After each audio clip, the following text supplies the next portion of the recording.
사실 생활기록부도 좀 어려워요. 그 다음에 자기소개서 쓰는 것도 어렵고 면접 준비도 어렵습니다. 근데 어려운 이유는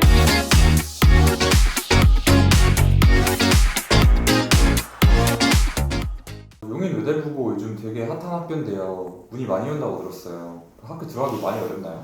어떻게 보면 쉬운데 또 어떻게 보면 또 어렵기도 하고, 근데 제가 지금까지 가르친 학교들 중에서 사실 용인 외대부고가 제일 어렵지만 또 재밌어요. 그래서 좀 오늘 영상을 찍어볼까 하는데 유튜브 영상 보니까 좀 용인 외대부고에 대한 좀 잘못된 영상들도 좀 있더라고요. 그래서 어쨌든 인생을 걸고 학생 아이들이 입시를 준비하는 거기 때문에 그 정보들을 제가 좀 이번 영상에서 바로잡고 이 영상 하나만으로 용인 외대부고 입시 끝내보도록 하겠습니다. 첫 번째 질문인데 용인 외대부고 입시는 어떤 게 핵심이라고 생각하시나요? 사실 뭐 나열하자면 너무 많지만 전 좀 두 가지를 강조하는 편이에요. 첫 번째는 방향성, 두 번째는 확장성. 그러니까 쉽게 말해서 방향성이라는 건 꾸준하게 1학년, 2학년, 3학년 혹은 2학년, 3학년 이렇게 내가 학년이 높아질수록 하나의 분야에, 하나의 주제에 얼마나 일관되게, 그러니까 이탈하지 않고 꾸준하게 공부를 해왔는가. 두 번째는 확장성이라는 건 내가 호기심의 수준이 1학년 때 5만큼, 2학년 때 5만큼, 3학년 때 5만큼이면 확장이 안 된 거예요. 내 사고나 내 뭐 호기심의 수준이 깊어진 게 아닌 거죠. 그러니까 방향성을 유지하면서도 그 호기심이나 나의 탐구 수준이 조금 더 심화되고 깊어지게, 이런 방향성과 확장성을 보여주는 게 사실 제일 중요하다고 생각됩니다. 그래서 이 방향성과 확장성을 생기부, 자소서, 면접에서 드러내는 게 중요한데요. 각각의 영역에 대해서 제가 설명드리겠습니다. 생활기록부부터 설명드리겠습니다. 생활기록부에서 우리가 신경 써야 될 거는 크게 네 가지인데요. 첫 번째는 교과목 세특, 두 번째 동아리, 세 번째 독서, 마지막 출결입니다. 교과목 세특 같은 경우는 키워드를 만드는 게 중요해요. 그러니까 교과목 세특이라는 것은 내가 국어 시간에 어떤 발표했고 어떤 수행평가를 했고, 내가 수학 시간에, 내가 과학 시간에 어떤 과제, 어떤 질문을 했는지를 세세하게 기록해 주는 거잖아요. 그러면 나의 진로와 관련된 키워드를 심어 놓는 게 중요합니다. 그래야 이것이 방향성을 알려주기 때문이죠. 그러니까 예를 들어서 내가 외교관이 되고 싶다 그러면 세계 정세나 국제 정치, 외교와 관련된 키워드를 곳곳에 심어두는 거예요. 일부러 수행평가나 발표나 어떤 학교 활동을 그쪽으로 내가 하는 거죠. 그러니까 이런 식으로 내가 의도해서 나의 진로와 관련된 키워드를 교과목 세특에 심어두는 게 핵심입니다. 그래서 일부 학교, 일부 선생님들 같은 경우는 특목고 진학을 고려하는 학생들에게 이렇게 먼저 여쭤보세요. 혹시 세특 조금 수정하고 싶은 친구들 있으면, 혹은 내가 더 반영하고 싶은 내용이 있으면 가져와라. 이럴 경우에 이 기회를 살리는 게 중요합니다. 자, 그 다음 두 번째는 동아리입니다. 사실 많은 분들이 동아리 해야 되냐, 그리고 해야 된다면 어떤 동아리 해야 되냐 많이 여쭤보시는데요. 저의 대답은 꼭 해야 하고, 해야 된다면 본인의 진로와 관련된 동아리 하라고 말씀드립니다. 예를 들어서 제가 최근에 상담했던 분인데 이제 교사 쪽, 그러니까 아이들을 가르치는 진로에 관심이 있대요. 교육 분야죠. 자, 그런데 현재 동아리는 방송부를 하고 있대요. 방송부를 해서 내가 교육 쪽으로 특목고 진학을 할 수 있을지, 이게 설득이 될지 저한테 여쭤보시더라고요. 그러니까 이게 조금 간단히 생각해보면 당연히 좀 힘들거든요. 왜냐하면 직접적으로 연관이 안 되기 때문이에요. 그러니까 내가 그 동아리 안에서 어떤 활동을 했느냐에 따라서 조금 달라질 수도 있겠지만, 이게 간접적으로 어필이 될 뿐 직접적으로 나의 진로와 관심사와는 연결이 안 되기 때문에 조금 설득력이 떨어진다고 할 수 있겠죠. 그래서 동아리는 꼭 하시되 본인의 진로와 관련된 동아리를 또 전략적으로 선택하셔서 하시길 권장드립니다. 세 번째는 독서 파트예요. 독서 같은 경우는 일단은 제가 두 가지 말씀드려요. 첫 번째는 일단 읽어라. 두 번째, 기록해라. 그러니까 요즘 특목고 진학을 해야 된다라고 하면 아이들이 또 책은 잘 읽어요. 그러니까 평균 1년에 한 10권 이상씩 꾸준히 잘 읽더라고요. 그러니까 문제는 근데 기록을 안 하는 친구들이 있어요. 아무리 좋은 책을 읽었어도, 정말로 여러분들이 책을 읽었더라도 면접관 입장에서는 그것을 확인할 최소한의 그 증빙 자료가 필요한 거예요. 그게 생활기록부거든요. 근데 학생들이 제가 책 30권 읽었는데 막 독서기록장 제출 안 해가지고 3권밖에 없어요. 그런 면접관들 입장에서는 안 읽은 거예요. 내가 아무리 변명을 해봐도 면접관들 입장에서는 생활기록부가 기준이기 때문에 여러분들은 독서를 안 읽은 학생으로 찍히게 됩니다. 그러니까 쉽게 말해서 책을 읽는 것도 중요하지만 형식적으로 내가 기록하고 제출하는 것까지 해야 여러분들이 독서를 완성했다라고 할 수 있습니다. 자, 그 다음 마지막 출결이에요. 네 번째 출결인데, 출결을 은근히 놓치는 분들이 있습니다. 특히 남학생들, 내가 막 쉬는 시간에 어디 갔다 왔어, 내가 어디 심부름 갔다 왔어, 근데 수업 시간에 늦게 들어와서 지각 처리된 경우, 아니면 3학년 2학기 때 조금 내가 해이해져서 좀 한 5분 정도 학교 늦게 간 거죠. 근데 이렇게 되면은 무인정 지각, 뭐 무인정 조퇴 이렇게 처리가 돼버리면 결국 출결에서 감점이 될 수밖에 없어요. 상위권의 학교를 갈수록 그 0.1점 1점이 정말 소중하거든요. 그 출결 점수 하나 때문에 1차에서 탈락하면 지금까지 여러분들이 노력해왔던 자소서와 면접에 대한 노력이 한순간에 무산이 됩니다. 그래서 출결까지 꼭 신경 써주세요. 네, 그 다음 자기소개서입니다. 사실 용인외대보고 자기소개서의 중요성은 다들 아실 거예요. 특히 저는 이번 영상에서는 자기주도학습과 인성 영역에 대해서 설명드리겠습니다.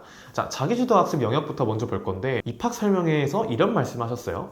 자기주도학습 부분은 천자까지 적어도 좋다.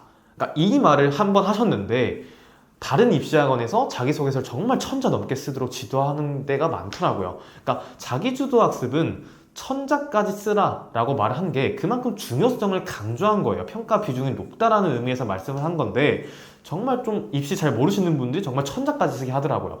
근데 우리가 상식적으로 생각해보면 자기소개서에 5가지 항목을 적어야 되죠. 자기주도학습, 지원동기, 입학 후 계획, 졸업 후 계획, 그 다음 인성 영역을 적어야 되는데 첫 번째 영역에서 내가 1000자를 다 썼어. 4가지 영역을 500자로 나눴어야 되거든요. 근데 인성 영역만 하더라도 평균 300자 이상이 나와요.